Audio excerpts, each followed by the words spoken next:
Cuando la iglesia entró en contacto con el Imperio Romano, surgió un conflicto en el que todos los recursos de aquel enorme poder fueron agotados en un esfuerzo en vano por vencer a aquellos que nunca ofrecieron resistencia ni se vengaron, sino que lo soportaron todo por amor al Señor en cuyas pisadas se mantuvieron.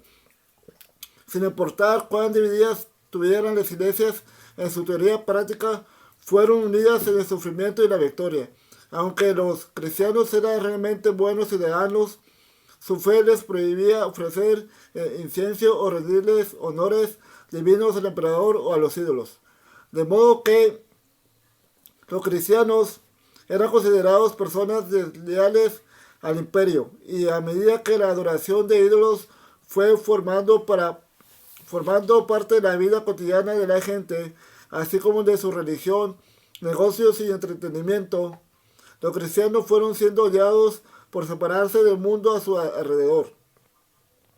Contra los cristianos se adoptaron las medidas más severas, al principio de carácter irregular y local, pero ya para finales del primer siglo se había declarado como ilegal el hecho de ser cristiano. La persecución se volvió sistemática y se extendió por todo el imperio. Hubo intervalos considerables de tregua, pero con cada reaparición el ataque se hacía más violento. A los confesores de Cristo les confiscaban todas sus propiedades, los encarcelaban y no solo los ejecutaban en masa, sino que a su castigo les sumaban toda clase de tortura inimaginable. Los informantes eran recompensados.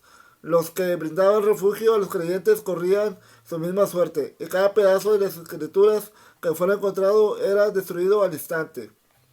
Para comienzos del cuarto siglo, esa guerra extraordinaria entre el poderoso imperio romano y las iglesias no resistentes, que aún así fueron invencibles porque apreciaron sus vidas hasta la muerte, parecía que sin duda terminarían con la completa desaparición de la iglesia.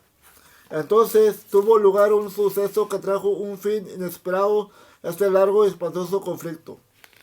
Constantino resultó victorioso en las luchas que estaban teniendo lugar en el Imperio Romano.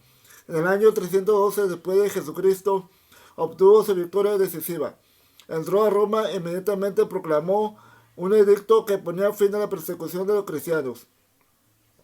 Un año después, ese edicto fue seguido por el edicto de Milán, el cual establecía que cada hombre era libre de seguir cualquier religión que eligiera.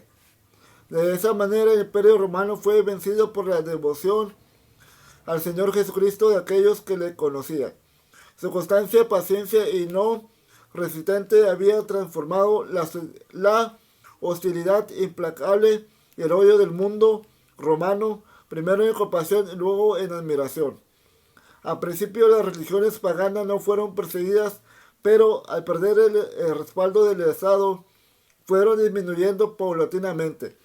La profesión de cristianismo se vio favorecida. La proclamación de leyes que abolían los abusos y protegían a los desamparados trajo consigo un ambiente de prosperidad nunca antes conocido. Las iglesias libres de opresión externa emprendieron el camino hacia una nueva experiencia.